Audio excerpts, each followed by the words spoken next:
আসসালামু আলাইকুম সুপ্রিয় শিক্ষার্থী বন্ধুরা, আমি মোহাম্মদ খুরশিদ আলম তালুকদার, সহকারী শিক্ষক, ময়মনসিংহ জেলা স্কুল। আজ আমি এই মুহূর্তে তোমাদের সামনে সম্পূর্ণ ভিন্ন একটি বিষয় নিয়ে হাজির হয়েছি। শিক্ষার্থী বন্ধুরা, আমরা জানি হাজার বছরের শ্রেষ্ঠ বাঙালি,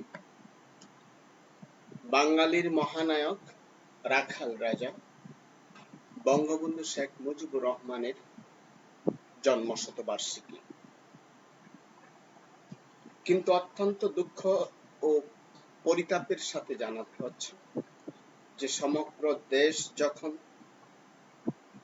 তার জাতির জনকের জন্মবার্ষিকীর পরিপূর্ণ প্রস্তুতি গ্রহণ করেছে উদযাপনের জন্য, তখনই সারা বিশ্বব্যাপী যে মহামারী আমাদেরকে, সারা বিশ্ববাসীকে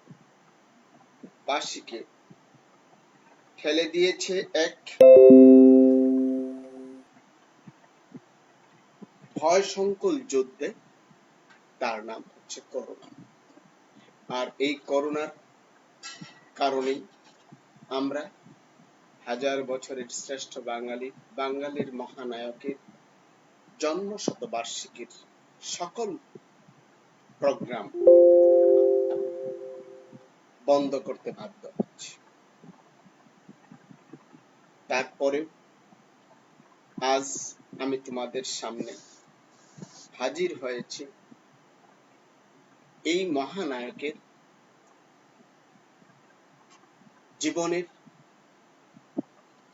কিছু অংশ নিয়ে, 1920 থেকে 1969, অর্থাৎ মুজিব থেকে বঙ্গবন্ধু।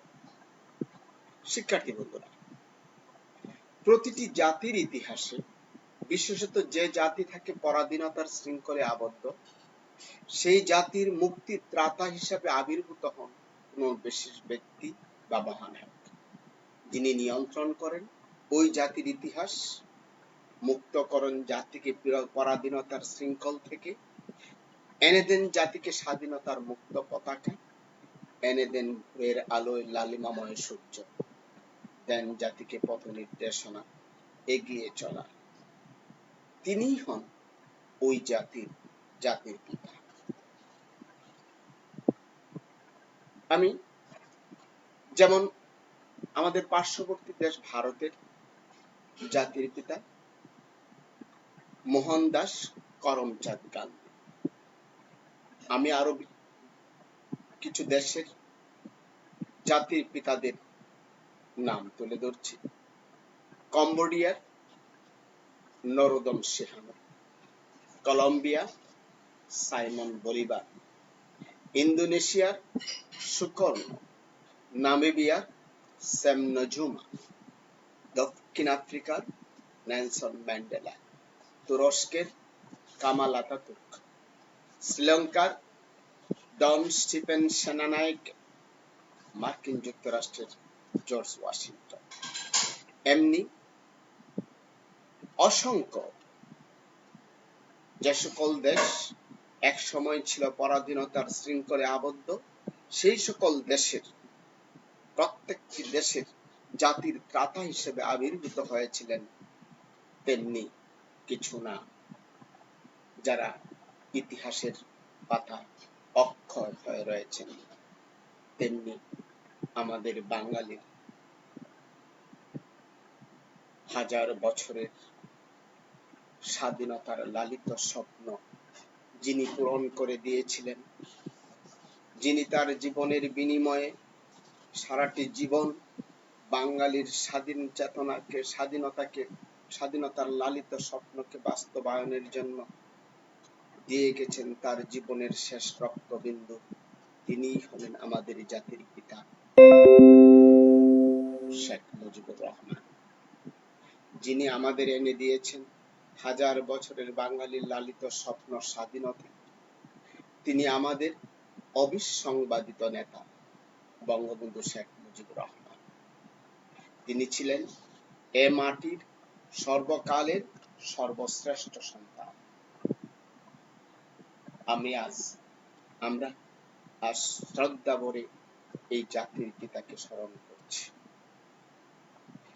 আজ এই করোনা ভারাক্রান্ত বিশ্বে জাতির পিতার খুব বেশি প্রয়োজন ছিল। তার দিক নির্দেশনা দিতে পারত বাঙালি জাতি সহ বিশ্ববাসীকে করোনা থেকে পরিত্রাণের সঠিক দিক নির্দেশনা। তাই আমি আজ তোমাদের সামনে তুলে ধরছি আমাদের জাতির জনক বঙ্গবন্ধু শেখ মুজিবুর রহমানের জীবন কাহিনী, যা থেকে আমরা দেশ মাতৃকাকে কিভাবে ভালোবাসতে হয় তা শিখব, কিভাবে তিনি দেশ মাতৃকাকে ভালোবেসে কিভাবে তিনি তার জীবনের প্রতিটি মুহূর্ত কাটিয়েছেন দেশ মাতৃকার তরে, তা জেনে আমরা এই করোনার যুদ্ধে আবারও জয়ী হব বঙ্গবন্ধুর আদর্শকে সামনে রেখে। সেজন্যই আজ আমি তোমাদের সামনে নিয়ে এসেছি বঙ্গবন্ধুর জীবন ইতিহাস 1920 থেকে 1969। শিক্ষার্থী বন্ধুরা, আমি আশা করব তোমরা আমার সাথে থাকবে এবং আমরা বঙ্গবন্ধুর এই জীবন ইতিহাস জেনে বুঝে তা হৃদয়ে লালন করব এবং আমরা বঙ্গবন্ধুর আদর্শকে অনুসরণ করে জাতিকে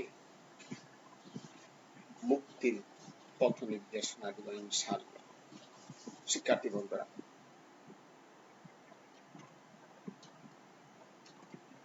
বঙ্গবন্ধুর জন্ম 1920 সালের 17 মার্চ শেখ মুজিবুর রহমান বৃহত্তর ফরিদপুর জেলার তৎকালীন গোপালগঞ্জ মহকুমার টুঙ্গিপাড়ার সম্ভ্রান্ত শেখ পরিবারে জন্মগ্রহণ করেন। তার বাবার নাম শেখ লুৎফর রহমান, মায়ের নাম সায়রা খাতুন। 4 বোন ও 2 ভাইয়ের মধ্যে মুজিব ছিলেন তৃতীয়। শেখ মুজিবের ডাক নাম ছিল খোকা। শিক্ষার্থী বন্ধুরা, তোমরা যে ছবিটি দেখতে পাচ্ছ সেই ঘরেই জন্মগ্রহণ করেছিলেন জাতির জনক শেখ মুজিবুর রহমান। শিক্ষার্থী বন্ধুরা, তোমাদের যদি কোনো প্রশ্ন থাকে তাহলে তোমরা আমাকে লাইভে করতে পারো, আমি তোমাদের প্রশ্নের উত্তর দেওয়ার চেষ্টা করব। আমার মোবাইল নাম্বারটা তোমরা লিখে নিতে পারো 01720682500। শিক্ষার্থী বন্ধুরা, 1927 সাল বঙ্গবন্ধু স্কুলে গমন। তিনি 1927 সালে গিমাডাঙ্গা প্রাথমিক বিদ্যালয়ে ভর্তি হন। এরপর 1929 সালে তিনি গোপালগঞ্জ পাবলিক স্কুলে ভর্তি হন, যা বর্তমানে গিমাডাঙ্গা প্রাথমিক বিদ্যালয়, গিমাডাঙ্গা টুঙ্গিপাড়া সরকারি উচ্চ বিদ্যালয় নামে পরিচিত। শিক্ষার্থী বন্ধুরা, 1934 সালে 14 বছর বয়সে শেখ মুজিব বেরি-বেরি রোগে আক্রান্ত হন। এতে তার চোখে গ্লোকোমা রোগ দেখা দেয়, ফলে তার দৃষ্টিশক্তি কমে যেতে থাকে। এ অবস্থায় কলকাতায় তার চোখের অপারেশন হয়। ডাক্তারের পরামর্শে তার লেখাপড়ার সাময়িক বিরতি ঘটে।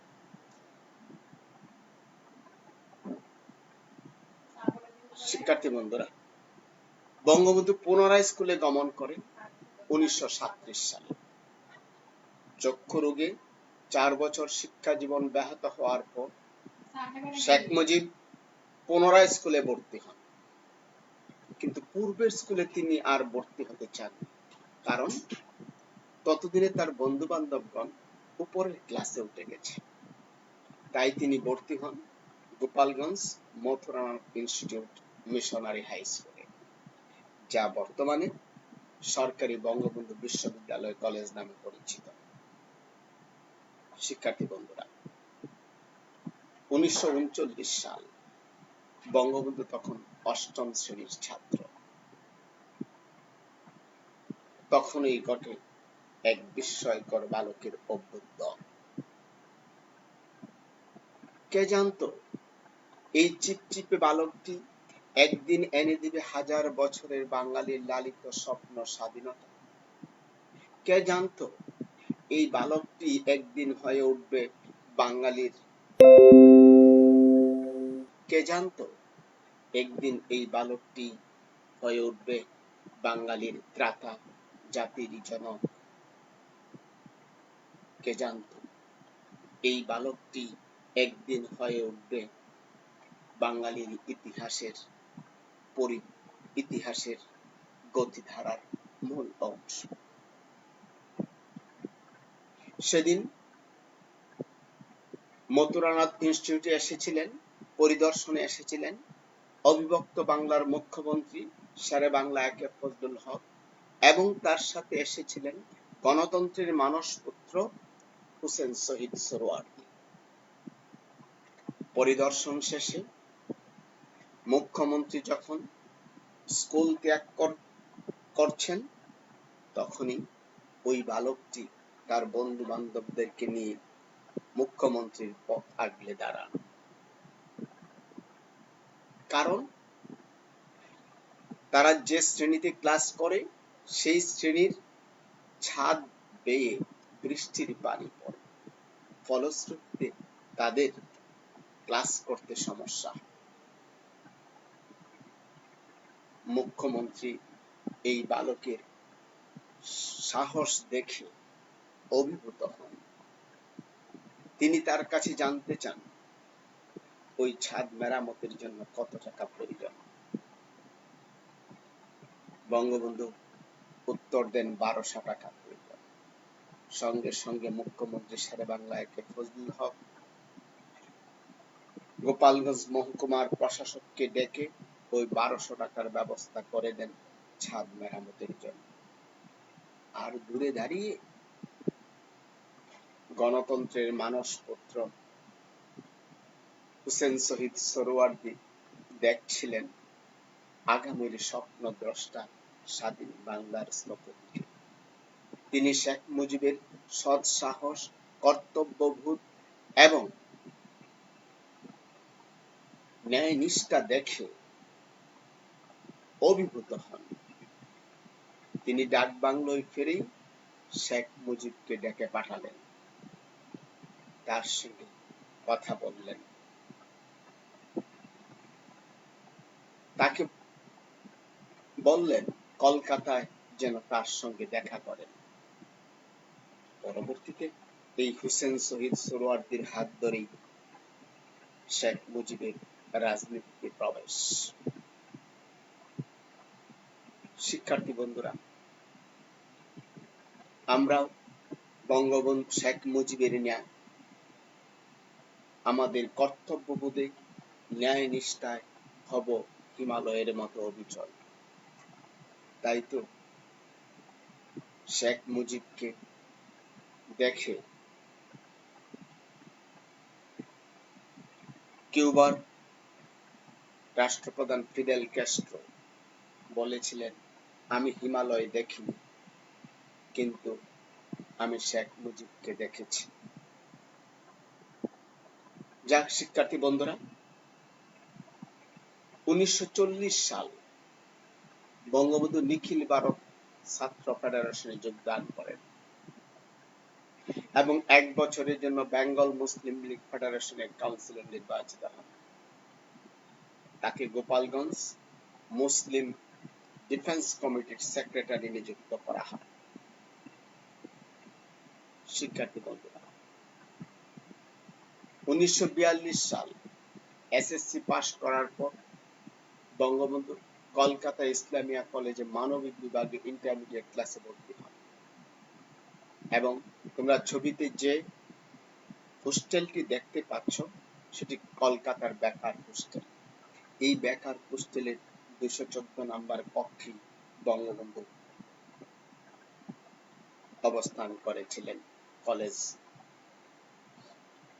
কলেজে পড়া অবস্থায়। বঙ্গবন্ধু এ বছরই পাকিস্তান আন্দোলনের সাথে সক্রিয়ভাবে যুক্ত হয়ে পড়েন। 1943 সাল বঙ্গবন্ধু সক্রিয় রাজনীতিতে জড়িয়ে পড়েন হুসেন শহীদ সোহরাওয়ার্দীর হাত ধরে। নির্বাচিত হন মুসলিম লীগের কাউন্সিলর। শিক্ষার্থী বন্ধুরা, কলকাতায় হুসেন শহীদ সোহরাওয়ার্দীর সাথে বঙ্গবন্ধু পাশে সহযোদ্ধাদের সাথে পরামর্শরত অবস্থায় বঙ্গবন্ধু। শিক্ষার্থী বন্ধুরা, 1946 সালে বঙ্গবন্ধু কলকাতা ইসলামিয়া কলেজের ছাত্র সংসদের সাধারণ সম্পাদক নির্বাচিত হন। 1947 সাল দেশ বিভাগ, ছড়িয়ে পড়ে দাঙ্গা, হিন্দু মুসলিম দাঙ্গায় কলকাতায় ব্যাপক প্রাণহানি ঘটে। দাঙ্গা দমনে বঙ্গবন্ধু ঝাঁপিয়ে পড়েন, দাঙ্গা প্রতিরোধে পালন করেন অগ্রণী ভূমিকা।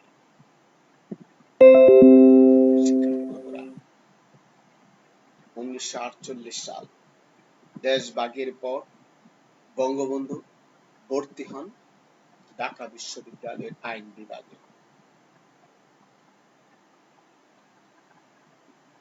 1948 সাল 4 জানুয়ারি বঙ্গবন্ধু শেখ মুজিবুর রহমান প্রতিষ্ঠা করেন মুসলিম ছাত্রলীগ।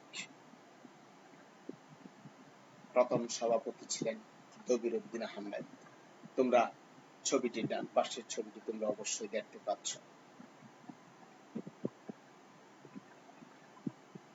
1948 সাল দেশভাগের পর পূর্ব পাকিস্তান এবং পশ্চিম পাকিস্তান নামক যে রাষ্ট্রটি গঠিত হয়েছিল, সেই রাষ্ট্রের পূর্ব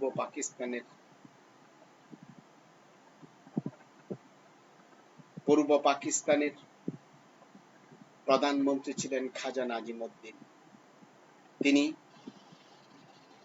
তিনি শিক্ষার্থী বন্ধুরা, 1948 সাল দেশভাগের পর পূর্ব পাকিস্তান এবং পশ্চিম পাকিস্তান নামক খাজা নাজিমউদ্দিন আইন পরিষদে পূর্ব পাকিস্তানের জনগণ উর্দুকে রাষ্ট্রভাষা হিসেবে মেনে নেবে বলে ঘোষণা দিলে তাৎক্ষণিকভাবে বঙ্গবন্ধু সহ অন্যান্য রাজনৈতিক নেতৃবৃন্দ তার প্রতিবাদ জানান। খাজা নাজিমউদ্দিনের বক্তব্যে সারা দেশে প্রতিবাদের ঝড় ওঠে। শেখ মুজিব মুসলিম লীগের এই পরিকল্পনার বিরুদ্ধে আন্দোলনের প্রস্তুতি গ্রহণের জন্য কর্মতৎপরতা শুরু করেন। শিক্ষার্থী বন্ধুরা, এই সেই খাজা নাজিমউদ্দিন যিনি পূর্ব পাকিস্তানের প্রধানমন্ত্রী থাকা অবস্থায় উর্দুকে রাষ্ট্র ভাষা হিসাবে মেনে নেবে বলে ঘোষণা দিয়েছিলেন। শিক্ষার্থী বন্ধুরা, 2রা মার্চ ভাষা প্রসঙ্গে মুসলিম লীগের বিরুদ্ধে আন্দোলনকে সংগঠিত করার লক্ষ্যে বিভিন্ন রাজনৈতিক দলের কর্মীদের এক বৈঠক অনুষ্ঠিত হয়। ফজলুল হক হল মুসলিম হলে অনুষ্ঠিত এই বৈঠকে বঙ্গবন্ধু প্রস্তাবে সর্বদলীয় রাষ্ট্রভাষা সংগ্রাম পরিষদ গঠিত হয়। শিক্ষার্থী বন্ধুরা, এটি হলো সেই ফজলুল হক হল যা রাষ্ট্রভাষা সংগ্রাম পরিষদ গঠনের স্থিতিটা দেয়। শিক্ষার্থী বন্ধুরা, ভাষার জন্য বঙ্গবন্ধু 1948 সালে সংগ্রাম পরিষদ বাংলা ভাষা নিয়ে মুসলিম লীগের ষড়যন্ত্রের বিরুদ্ধে প্রতিবাদ জানাতে 11 মার্চ সাধারণ ধর্মঘট আহ্বান করে। সাধারণ ধর্মঘট বাংলা ভাষার দাবিতে ধর্মঘট পালনকালে সচিবালয়ের সামনে বঙ্গবন্ধু সহ 59 জন গ্রেপ্তার হন। বঙ্গবন্ধু সহ নেতৃবৃন্দের গ্রেপ্তারের প্রতিবাদে ছাত্র সমাজ ফেটে পড়ে। মুসলিম লীগ সরকার ছাত্রদের আন্দোলনের চাপের মুখে বঙ্গবন্ধু সহ সকল গ্রেপ্তারকৃত নেতৃবৃন্দকে মুক্তি দিতে বাধ্য হয়। বঙ্গবন্ধু 15 মার্চ মুক্তি লাভ করেন। শিক্ষার্থী বন্ধুরা, তোমরা যে ছবিটি দেখতে পাচ্ছ সেটি সচিবালয়ের সামনে বিক্ষোভরত বঙ্গবন্ধু সহ সর্বদলীয় ভাষা সংগ্রাম পরিষদের নেতৃবৃন্দ। এখান থেকেই বঙ্গবন্ধু সহ নেতৃবৃন্দকে গ্রেপ্তার করা হয় 11 মার্চ। শিক্ষার্থী বন্ধুরা, 21 জানুয়ারি শেখ মুজিব কারাগার থেকে মুক্তি পান 1949 সালে। এছাড়াও বেশ কিছু ঘটনা এখানে রয়েছে, আমি তা তুলে ধরছি তোমাদের সামনে। 1948 ফরিদপুর কর্ডন প্রথার বিরুদ্ধে আন্দোলন করার জন্য তাকে গ্রেফতার করা হয় এবং 21 জানুয়ারি 1949 শেখ মুজিব কারাগার থেকে মুক্তি পান। 21 জানুয়ারি কারাগার থেকে মুক্তি পাওয়ার পর ঢাকা বিশ্ববিদ্যালয়ের চতুর্থ শ্রেণী কর্মচারীদের দাবি দেওয়ার প্রতি সমর্থন জানানো আবারও 19 এপ্রিল 1949। শিক্ষার্থী বন্ধুরা, ঢাকা বিশ্ববিদ্যালয়ের চতুর্থ শ্রেণী কর্মচারীরা তাদের দাবি দেওয়া আদায়ের উদ্দেশ্যে ধর্মঘট ঘোষণা করলে বঙ্গবন্ধু ধর্মঘটের প্রতি সমর্থন জানান। কর্মচারীদের এই আন্দোলনের নেতৃত্ব দেওয়ার অভিযোগে 29 মার্চ বিশ্ববিদ্যালয় কর্তৃপক্ষ অযৌক্তিকভাবে তাকে জরিমানা করে। তিনি এ অন্যায় নির্দেশ ঘৃণাভরে প্রত্যাখ্যান করেন, ফলে বিশ্ববিদ্যালয় থেকে বহিষ্কৃত হন। এপ্রিল বাসভবনের সামনে উপাচার্যের বাসভবনের সামনে অবস্থানকালে তিনি আবারও গ্রেফতার হন। শিক্ষার্থী বন্ধুরা, বঙ্গবন্ধুর জীবন লক্ষ্য করলে দেখা যায় যেখানেই অন্যায় সেখানেই তিনি ঝাঁপিয়ে পড়েছেন প্রতিবাদ। অন্যায়ের প্রতিবাদ করাই ছিল বঙ্গবন্ধুর ধর্ম, নৈতিক ধর্ম। তাই তো তিনি বারবার গ্রেফতার হন, কারাবরণ করেন। শিক্ষার্থী বন্ধুরা, আমি তোমাদেরকে অনুরোধ করব, তোমরা যারা এই দেখছো প্রোগ্রামটি, তোমরা বেশি বেশি করে শেয়ার করো, যেন অধিক থেকে অধিকতর বন্ধু বান্ধব তোমাদের এই অনুষ্ঠানটা দেখতে পারে এবং বঙ্গবন্ধু সম্পর্কে জানতে পারে। আমি বিশ্বাস করি আমরা যদি বঙ্গবন্ধুর নীতি এবং আদর্শকে লালন এবং ধারণ করতে পারি, তাহলে বাংলা একদিন সোনার বাংলা হবেই। শিক্ষার্থী বন্ধুরা, পূর্ব পাকিস্তান আওয়ামী মুসলিম লীগ গঠন। 1949 সালের 23 জুন ঢাকার টিকাটুলির KM দাসলান রোডে রোজ গার্ডেন প্যালেসে পূর্ব পাকিস্তান আওয়ামী মুসলিম লীগ প্রতিষ্ঠিত হয়, যার সভাপতি ছিলেন মাওলানা আব্দুল হামিদ খান বাশা এবং সাধারণ সম্পাদক ছিলেন টাঙ্গাইলের শামসুল হক, এবং জেলে থাকা অবস্থায় বঙ্গবন্ধু এ দলের যুগ্ম সাধারণ সম্পাদক নির্বাচিত হন। শিক্ষার্থী বন্ধুরা, তোমরা ছবিতে যে দুটি ছবি দেখতে পাচ্ছ, তা হচ্ছে রাজনীতির এক যুগ সন্ধিক্ষণে 1949 সালের 23 জুন এই রোজ গার্ডেনে জন্ম হয় বাংলার মানুষের মুক্তি আর অধিকার আদায়ের ঐতিহ্যবাহী রাজনৈতিক সংগঠন আওয়ামী লীগের, যে সূতিকাগারে জন্মগ্রহণ করেছিল আওয়ামী লীগ নামক বাংলার জনমানুষের অধিকার আদায়ের সংগঠন। সেই সংগঠন এই রোজ গার্ডেনেই জন্ম লাভ করে। শিক্ষার্থী বন্ধুরা, 14 ফেব্রুয়ারি 1952 সাল জেলখানায় বঙ্গবন্ধু শুরু করেন আমরণ অনশন। 27 জানুয়ারি 1952 পূর্ব পাকিস্তানের প্রধানমন্ত্রী কাজী নাজিমুদ্দিন পুনরায় ঘোষণা করেন পাকিস্তানের রাষ্ট্রভাষা হবে উর্দু। এর প্রতিবাদে বন্দী থাকা অবস্থায় 21 ফেব্রুয়ারিকে রাজবন্দী মুক্তি এবং বাংলাকে রাষ্ট্রভাষা করার দাবি দিবস হিসাবে পালন করার জন্য বঙ্গবন্ধু রাষ্ট্রভাষা সংগ্রাম পরিষদের প্রতি আহ্বান জানান। 14 ফেব্রুয়ারি বঙ্গবন্ধু এ দাবিতে জেলখানায় শুরু করেন আমরণ অনশন। শিক্ষার্থী বন্ধুরা, একটানা 17 দিন বঙ্গবন্ধু এই জেলখানায় আমরণ অনশনে ছিলেন। শেষ পর্যন্ত দাবি আদায়ের মাধ্যমে তিনি তার অনশন ভাঙেন। শিক্ষার্থী বন্ধুরা, বঙ্গবন্ধুর নির্দেশনায় 21 ফেব্রুয়ারি 1952 সালে ছাত্র সমাজ ভেঙেছিল 144 ধারা। মিছিলে পুলিশ গুলি চালালে সালাম, বরকত, রফিক, শফিউর শহীদ হন। বঙ্গবন্ধু জেলখানা থেকে এক বিবৃতিতে মিছিলে গুলি বর্ষণে তীব্র নিন্দা ও প্রতিবাদ জানান। তোমরা ছবিতে দেখতে পাচ্ছ সালাম, বরকত, রফিক, শফিউর, জব্বা। এছাড়া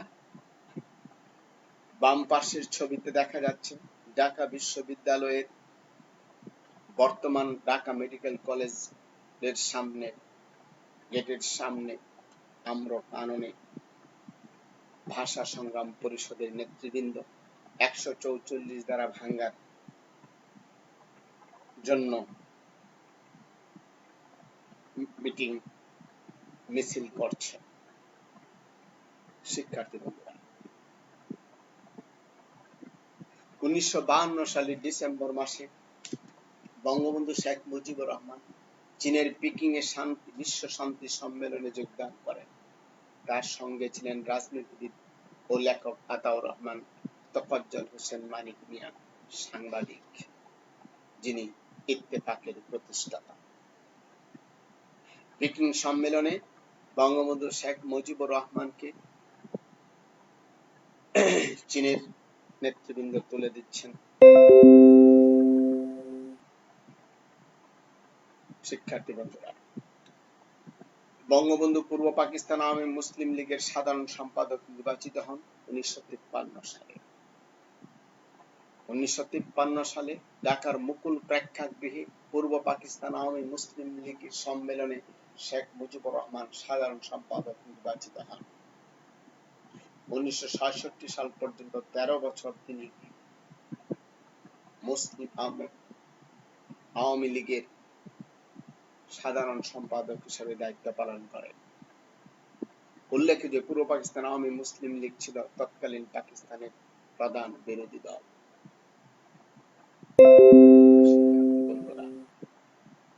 1953 সাল পাকিস্তান গণপরিষদের সাধারণ নির্বাচনে মুসলিম লীগকে পরাজিত করার লক্ষ্যে মাওলানা ভাসানী, একে ফজলুল হক, হুসেন শহীদ সোহরাওয়ার্দীর মধ্যে ঐক্যের চেষ্টা হয়। এই লক্ষ্যে 14 নভেম্বর দলের বিশেষ কাউন্সিল ডাকা হয় এবং এতে যুক্ত ফ্রন্ট গঠন করা হয়। শিক্ষার্থী বন্ধুরা, বাম থেকে শেরেবাংলা একে ফজলুল হক, হুসেন শহীদ সোহরাওয়ার্দী, মাওলানা ভাসানী এবং বঙ্গবন্ধু শেখ মুজিবুর রহমান। যুক্তফ্রন্টের নির্বাচন। শিক্ষার্থী বন্ধুরা, 52 ভাষা আন্দোলনের পর বাঙালি জাতির মধ্যে যে জাতীয় চেতনা গড়ে উঠেছিল, সেই জাতীয় চেতনার প্রথম ধাপ ছিল 54 যুক্তফ্রন্টের নির্বাচন।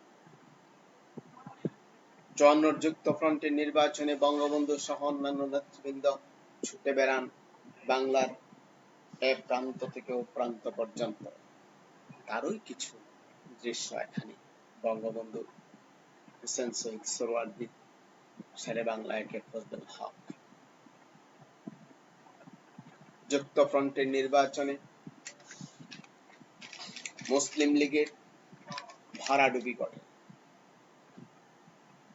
পূর্ব পাকিস্তানের পরিষদ নির্বাচনে যুক্তফ্রন্ট 309টি আসনের মধ্যে 237টি আসনের মধ্যে 215টি আসন লাভ করে, স্বতন্ত্র লাভ করে 8টি, মোট 223টি, এবং মাত্র 14টি আসন লাভ করে মুসলিম লীগ, অর্থাৎ ক্ষমতাসীন দল।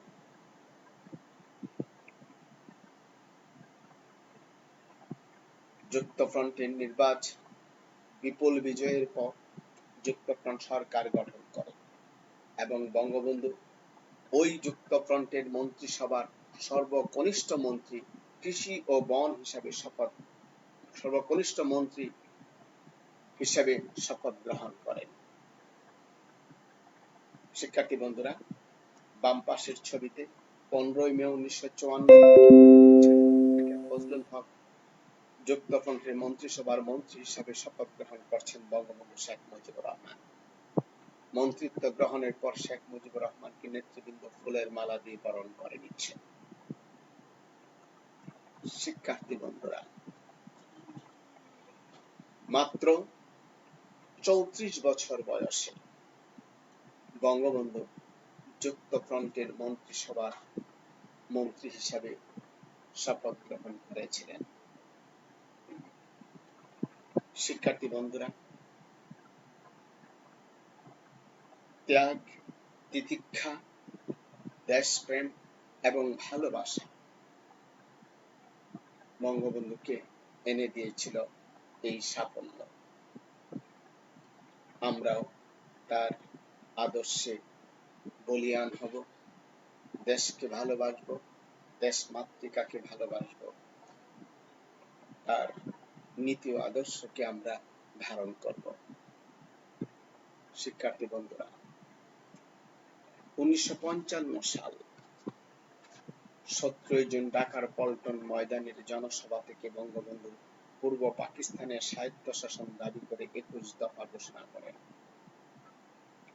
আর এই 21 দফা পূর্ব পাকিস্তানের, পশ্চিম পাকিস্তানের শাসক গোষ্ঠীর টনক নাড়িয়ে দেয়। শিক্ষার্থী বন্ধুরা, আমরা বঙ্গবন্ধুর জীবনী থেকেই দেখতে পাই দেশের জন্য, তার দেশের জন্য, দেশ মাতৃকার জন্য তার মন্ত্রিত্ব, ক্ষমতা, সমস্ত কিছু ছেড়ে দেওয়ার মনোভাব। 1957 সালে আওয়ামী লীগের কাকমারি সম্মেলনে দলীয় সদস্যদের সাংগঠনিক পদ অথবা মন্ত্রিত্ব দুটির মধ্যে যে কোনো একটি বেছে নেওয়ার সিদ্ধান্ত হয়। শেখ মুজিবুর রহমান দলের স্বার্থে, দলকে গোছানোর জন্য, দলকে যথাযথভাবে নেতৃত্ব দেওয়ার জন্য মন্ত্রিত্ব ছেড়ে দেন। সাংগঠনিক কাজে মনোনিবেশ করার জন্য তিনি সাধারণ সম্পাদকের পদ বেছে নেন, যা কেবলমাত্র বঙ্গবন্ধুর মতো নেতার পক্ষেই সম্ভব ছিল। এখান থেকে আমরা এই শিক্ষাই পাই, শিক্ষার্থী বন্ধুরা, ক্ষমতা বড় নয়, দল বড়।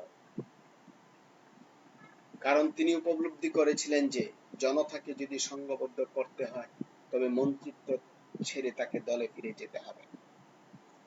ওয়ার্কিং কমিটির সদস্যগণ বুঝতে পেরেছিলেন যে ভাসানীর চ্যালেঞ্জ গ্রহণ করে আওয়ামী লীগকে যদি শক্তিশালী ও জনপ্রিয় করে তুলতে হয় তবে শেখ মুজিবুর রহমান চার কোনো পরিবর্তন নেই। কারণ শেখ মুজিবুর রহমানের সাংগঠনিক শক্তি ছিল অপরিসীম। শেখ মুজিবুর রহমানের কাজ শুরু করার সাথে সাথে আওয়ামী লীগ নতুন শক্তি ফিরে পায়। জনপ্রিয়তা বাড়তে লাগলো দুর্বার গতিতে। বাস্তববাদী রাজনীতিবিদ জননেতা শেখ মুজিবুর রহমান সেদিন দলীয় স্বার্থে মন্ত্রিত্ব ছেড়ে যে বিচক্ষণতার পরিচয় দিয়েছিলেন তা ইতিহাসে একটি নজিরবিহীন ঘটনা।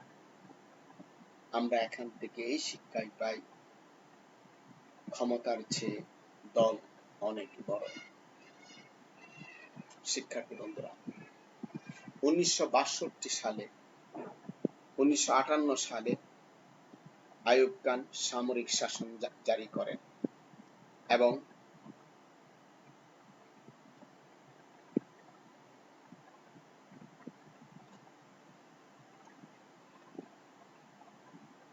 আইয়ুব খান সামরিক শাসন জারি করেন। আইয়ুব বিরোধী আন্দোলনে বঙ্গবন্ধুর কিছু ছাত্র আন্দোলন 1962 বাংলাদেশ জনপ্রদানে গ্রেপ্তারের প্রতিবাদে ছাত্র জনতার মিছিল। আজের ছবিতে ছাত্র আন্দোলন 1962 বাংলাদেশ জনপ্রদানে গ্রেপ্তারের প্রতিবাদে হরতাল পালিত হচ্ছে। সামরিক আইনে গ্রেপ্তার দশা থেকে হোসেন সৈয়দের মুক্তির পর গাড়ির বহরে শেখ মুজিব। 1964 সালে মৌলিক গণতন্ত্রের নির্বাচনে আইয়ুব বিরোধী মোর্চার প্রচারণায় বঙ্গবন্ধু শেখ মুজিবুর রহমান। বঙ্গবন্ধুর 6 দফা প্রস্তাব। শিক্ষার্থী বন্ধুরা, শেখ মুজিবুর রহমান কর্তৃক 6 দফা ছিল বাঙালির মুক্তির সনদ। এই 6 দফার মাধ্যমে বাঙালি হয়ে ওঠে আপোষহীন, খুঁজে পায় রাজনৈতিক অধিকার প্রতিষ্ঠা ও অর্থনৈতিক শোষণ থেকে মুক্তির পথ। বাংলাদেশের স্বাধীনতা আন্দোলনের ইতিহাসে 6 দফা ছিল ম্যাগনা কার্টা। যা 1966 সালের 5ই ফেব্রুয়ারি লাহোরে অনুষ্ঠিত বিরোধী দলের এক সম্মেলনে পূর্ব বাংলার মানুষের দাবি হিসেবে পেশ করেন জাতির জনক বঙ্গবন্ধু শেখ মুজিবুর রহমান। 5ই ফেব্রুয়ারি 1966 বাঙালির ম্যাগনা কার্টা নামে খ্যাত 6 দফা উপস্থাপন করেন বঙ্গবন্ধু লাহোরের এক বিরোধী দলের সম্মেলনে। ছবিতে আমরা বঙ্গবন্ধুকে সেই 6 দফা উপস্থাপন করতে দেখছি। শিক্ষার্থী বন্ধুরা, এই 6 দফার মধ্যে নিহিত ছিল ভবিষ্যৎ স্বাধীন বাংলাদেশ, যা পাকিস্তানি শাসক গোষ্ঠী পরিষ্কার বুঝতে পেরেছিলেন। তাই তো ব্যাপক বিরোধিতার মুখে শেখ মুজিবুর রহমান সম্মেলন বয়কট করে 11ই ফেব্রুয়ারি ঢাকায় ফিরে আসেন। ঢাকায় ফিরেই তিনি 6 দফা সম্পর্কে একটি সুস্পষ্ট ধারণা তুলে ধরেন এবং বলেন, এখন কথা নয়, সংগ্রাম শুরু করতে হবে। 17ই ফেব্রুয়ারি এক সাংবাদিক সম্মেলনে শেখ মুজিবুর রহমান 6 দফা ব্যাখ্যা করেন। তিনি বলেন, এই 6 দফার সহিত পাকিস্তানের শতকরা 56% অধিবাসীর জীবন মরণের প্রশ্ন জড়িত, যা আমাদের বাঁচার দাবি। শিক্ষার্থী বন্ধুরা, আমরা লাহোর থেকে বঙ্গবন্ধুকে 6 দফা ঘোষণা করে 11ই ফেব্রুয়ারি দেশে ফিরতে দেখছি। 20 মার্চ শেখ মুজিবুর রহমান আওয়ামী লীগের সভাপতি নির্বাচিত হন। শেখ মুজিবুর রহমান নিরলস পরিশ্রম করে গ্রামে গঞ্জে শহরে 6 দফার প্রচারণা চালান। এ সময় তিনি সিলেট, ময়মনসিংহ, খুলনা, যশোর, ঢাকায় বারবার গ্রেপ্তার হন। শিক্ষার্থী বন্ধুরা, এই 6 দফার দাবি আদায়ের লক্ষ্যে 6 দফার সপক্ষে বাংলার মানুষকে জাগ্রত করার জন্য তিনি প্রথম 3 মাসে গ্রেপ্তার হয়েছিলেন 8 বার। তা থেকে বোঝাই যায় বঙ্গবন্ধুর রাজনৈতিক দর্শন, বঙ্গবন্ধুর বলিষ্ঠ নেতৃত্ব, বঙ্গবন্ধুর আদর্শের প্রতি অকুণ্ঠ ভালোবাসা। বঙ্গবন্ধুকে 6 দফার দাবি উত্থাপনে 8ই মে রাতে নিজ বাসভবন থেকে গ্রেপ্তার করে নিয়ে যাওয়া হচ্ছে। শিক্ষার্থী বন্ধুরা, 20 মে দলের ওয়ার্কিং কমিটির বৈঠকে আহ্বান করে 7ই জুন সর্বাত্মক হরতাল পালনের সিদ্ধান্ত। 7ই জুন গোটা পূর্ব পাকিস্তান সর্বাত্মক হরতাল পালিত হয় এবং এদিনে সরকারের লেলিয়ে বাহিনীর জনতার উপর গুলি চালালে 11 জন নিহত হয়, বহু মানুষ আহত হয়, প্রায় 800 জন গ্রেপ্তার হয়। এর ফলে 6 দফার আন্দোলন আরো তীব্র থেকে তীব্রতর হয়ে ওঠে এবং মাত্র 3 বছরের মাথায় আইয়ুব খানের পতন ঘটে। শিক্ষার্থী বন্ধুরা, আমরা 6 দফার উত্তাল সংগ্রাম এবং মিছিলের ছবি দেখতে পাচ্ছি। আমরা ঐতিহাসিক 6 দফাগুলো নাই বললাম। শিক্ষার্থী বন্ধুরা, বঙ্গবন্ধু যখন 6 দফার নিয়ে সারা দেশে এক দুর্বার আন্দোলন গড়ে তোলেন, তখন বঙ্গবন্ধুকে চলে হত্যার ষড়যন্ত্র, আর যা আগরতলা ষড়যন্ত্র মামলা নামে পরিচিত। পাকিস্তান সরকার 1968 সালের জানুয়ারি মাসে আওয়ামী লীগ প্রধান শেখ মুজিবুর রহমানকে প্রধান আসামি করে সেনাবাহিনীর কয়েকজন কর্মরত ও প্রাক্তন সদস্য কোনো সরকারি অফিসারদের বিরুদ্ধে যে মামলা দায়ের করেন তাই আগরতলা ষড়যন্ত্র মামলা নামে পরিচিত। বাংলাদেশের স্বাধীনতার ইতিহাসে এই মামলা এবং এর প্রতিক্রিয়া বিশেষ। এই 6 দফার পূর্ব পাকিস্তানের জনগণের তীব্র আন্দোলনের মুখে সরকার অচিরেই এই মামলাটি প্রত্যাহার করতে বাধ্য হয়। শিক্ষার্থী বন্ধুরা, মামলায় বঙ্গবন্ধুকে গ্রেপ্তার করে নিয়ে যাওয়া হচ্ছে, ছবিতে তোমরা দেখতে পাচ্ছ। নিচের ছবিতে আগরতলা ষড়যন্ত্র মামলার আসামিদের এখানে দেখানো হচ্ছে। শিক্ষার্থী বন্ধুরা, আগরতলা ষড়যন্ত্র মামলার কিছু পরিচালনা আইনজীবী বৃন্দ, বঙ্গবন্ধু গ্রেপ্তার করে নিয়ে যাওয়া হচ্ছে, সকল আসামি মুক্তির দাবিতে উত্তাল সারা দেশ, মুক্তির পর অশ্রু সজল বঙ্গবন্ধু সহ সকল রাজবন্দী। শিক্ষার্থী বন্ধুরা, এই সেই ছবি যে ছবি কাঁপিয়ে দিয়েছিল সারা বিশ্বকে। ৬৯-এর গণ অভ্যুত্থানের উত্তাল সেই দিন ঘরে বসে নেই কেউ, এমনকি পথ শিশুরাও। পথকলির নেতৃত্বে রাজপথ প্রকম্পিত হয়, স্লোগান ওঠে, জেলের তালা ভাঙবো, শেখ মুজিবকে আনবো। আর এই ছবি কাঁপিয়ে দিয়েছিল সারা বিশ্বকে। এই ছবি পাকিস্তানি শাসক গোষ্ঠীর গদিকে নড়িয়ে দিয়েছিল। পাকিস্তানি শাসক গোষ্ঠী বাধ্য হয়েছিল বঙ্গবন্ধু সহ সকল রাজনৈতিক বন্দীকে মুক্তি দিতে। ৬৯-এর গণ অভ্যুত্থানে যারা শহীদ হয়েছিল, ৬৯-এর ২৫শে জানুয়ারি প্রথম নারী শহীদ হন আনোয়ারা বেগম। শিক্ষার্থী বন্ধুরা, তিনি একজন গৃহিণী, সাধারণ গৃহিণী। তিনি নাখালপাড়া তার বাসার বারান্দায় বসে তার ২ বছরের শিশু পুত্রকে বুকের দুধ খাওয়াচ্ছিলেন। এমন সময় পাকিস্তানি হায়নাদের এক গুলি এসে তার বুকে দিলে তিনি ঢলে পড়েন মৃত্যুর কোলে। ৬৯-এর ২০শে জানুয়ারি গণ অভ্যুত্থানের প্রথম শহীদ ছাত্রনেতা আমানুল্লাহ মোহাম্মদ আসাদুজ্জামান। ৬৯-এর গণ অভ্যুত্থানে ময়মনসিংহের শহীদ আলমগীর মনসুর মিন্টু। ৬৯-এর গণ অভ্যুত্থানে জানুয়ারিতে রাজশাহীতে শহীদ ডক্টর আসাদুজ্জামান। আর এখন তোমাদের যে ছবিটি আমি দেখাচ্ছি সেটি শহীদ মতিউর রহমান মল্লিকের ছবি। মাত্র ১৪ বছর বয়সের কিশোর, তোমাদের মতোই হবে। সেই অগ্নিঝরা দিনগুলোতে বাঙালির স্লোগান ছিল একটি, জেলের তালা ভাঙবো, শেখ মুজিবকে আনবো। শিক্ষার্থী বন্ধুরা, এক হৃদয় বিদারক ছবি তোমাদেরকে দেখাচ্ছি। শহীদ মতিউর, কি বা বয়স হয়েছিল তার? নবকুমার ইনস্টিটিউটের ছাত্র কিশোর মতিউর রহমান। পল্টনের গায়েবানা জানাজাতে অংশ নিয়েছিল মতিউর। তার বাবা তাকে অনেক চেষ্টা করেছিল আন্দোলন থেকে আটকে রাখতে, কিন্তু একবার যখন রক্তের দামামা বেজে উঠে তখন কি আর আটকানো যায়? তাই তো বাবা শত চেষ্টা করেও ব্যর্থ হন আটকাতে মতিউরকে। শিক্ষার্থী বন্ধুরা, সেই মতিউরের পকেটে কি লেখা ছিল চিরকুটটি জানো? মতিউরের পকেটে, মৃত কিশোর মতিউরের পকেটে হাত দিয়ে